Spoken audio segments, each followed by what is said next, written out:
Dune Part Two, the hotly anticipated follow-up and middle entry in Denis Villeneuve's trilogy of films based on the 1965 sci-fi novel is, I'm afraid to say, a mixed bag. Not awful, not like the recent Marvels movie or the even more ridiculous Argylle, films so unwatchable their victims now spend their Friday nights watching paint dry instead, but by the relatively high standards set by Villeneuve's first Dune movie, it's definitely a harder recommend. It's a shame really, as I was hoping we'd be starting to think of the series in the same way we think of Lord of the Rings and Star Wars. I fully expected Villeneuve to bring this second part to life with the same skill he brought the first, and I suppose technically, in terms of putting a cinema-sized film together, he does. Where Dune Part 2 falls down, however, is in its story. Put simply, adapting the second half of a book into its own movie is a very difficult thing to do. I think the team here somewhat failed. More on that in a bit. So, Dune Part 2 continues the story of Paul Atreides, played by Timothee Chalamet. We left Paul and his mum, the Bene Gesserit Lady Jessica, played by Rebecca Ferguson, on the desert planet Arrakis, having just joined the Fremen, the native Arakeans. Many of the Fremen believe Paul to be a messiah figure and welcome him into their midst. Others aren't so sure. Meanwhile, the evil Harkonnens, fresh from their fatal attack on Paul's father and his people in the capital city of Arrakeen, set about retaking control of the precious spice trade. Standing in their way, however, is Paul and his new Fremen friends, leading to some explosive dust-ups. All of this commotion draws the Emperor and a few of the other big houses of the Dune world to take a look at what's happening and get a better understanding of this new messiah figure they keep hearing about. With hatred in his heart for the Emperor, the man he considers truly responsible for his father's death, Paul uses his newfound fame to inch his way towards a meet-up. But will he be able to convince the Fremen to revolt with him, or will they turn on him, leaving him to his fate? The story theorist Christopher Brooker stated there were only 7 real plots: overcoming the monster, rags to riches, quest, comedy, tragedy, rebirth, and the plot that Dune Part 2 is most definitely using as its archetype, voyage and return.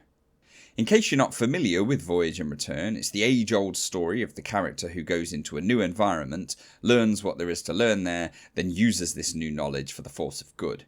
Read Dances with Wolves, Avatar, The Last of the Mohicans, The Last Samurai. It's clear that this archetype is capable of producing some very successful and satisfying films, and for the most part the second Dune does a fairly good job of bringing it to life. The only problem is that, for the reason I mentioned at the start of this video, this film being based on the second half of a book, Villeneuve's version of the Voyage and Return plot is a little wonky. The tone for the first half of Dune Part 2 is so odd.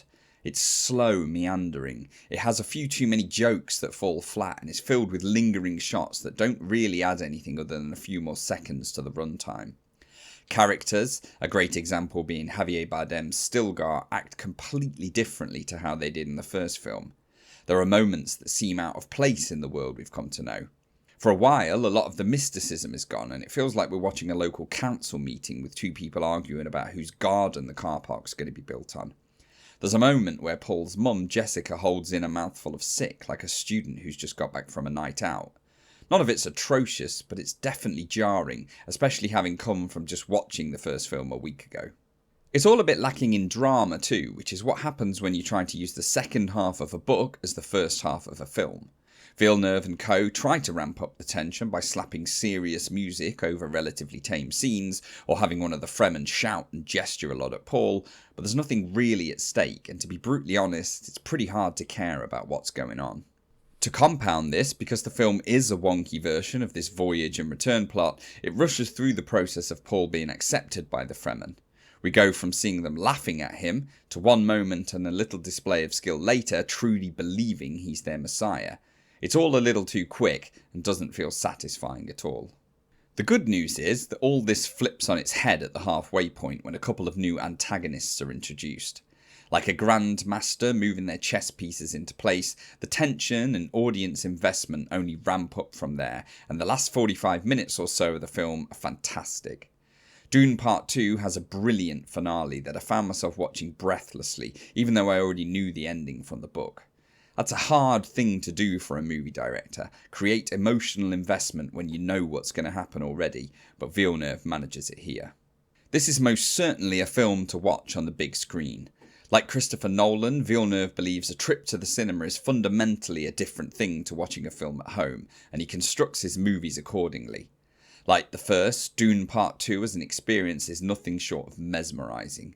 The sound, the set prop and costume design, the cinematography, those desert shots, the distant views of exploding hardware really sell the world, and you lose yourself in it for the film's 2 hours 46-minute runtime. There's one surprising wrinkle in this though, and that's the soundtrack. Hans Zimmer, who won the Best Original Score Oscar for the first part of this Dune trilogy, is composing again here, but the soundtrack is not even close to being on the same level. In fact, it's pretty pedestrian, blending into the background most of the time. It's only when the theme from the first film bursts through that your ears perk up and start listening again. There are some new and welcome additions to the cast in Dune Part 2. It must be lovely to be a director like Villeneuve and be pretty confident you can get anyone for a film. Christopher Walken, Austin Butler, Florence Pugh, Lea Seydoux. Of these, Butler has the biggest impact. It's his character, Fade Routher, who sparks up the second half of the film, and he's magnetic whenever he's on the screen. A young man like star Timothee Chalamet, who puts in another great performance, who's got a big future ahead of him. Quick special mention to Walken also. Just great to see him in a film whenever he's around, and he brings a frightened dignity to his role as the Emperor, which had me believing every moment. So, where does all this leave us? Well, a bit disappointed if I'm honest. The first film in Denis Villeneuve's Dune trilogy balanced wonder with deeper themes. Certainly for the first half, Part 2 forgets the wonder and replaces it with, well, the mundane. This film is at both its best and worst when it's on a human scale, people talking to each other about their wants and needs, and it depends on which half of the film you're watching as to which you get. It's a bit of a lesson for filmmakers, this. Peter Jackson and his scriptwriting partners Fran Walsh and Philippa Boyens were really careful to stick to The Lord of the Rings' original material when they were adapting Tolkien. But they didn't forget they were making a movie, and when necessary were prepared to change things to better fit the medium. Villeneuve has tried to do that in Dune Part 2, looking to use what he had left of the book's plot to flesh out a voyage and return structure, but what it's meant is that you have one half of the film that's, frankly, pretty dull. Watch it, it's not terrible, but it's definitely not as good as the first. Let's hope the third brings it home. Anyway, nothing more to say. This is Movie Maverick signing out.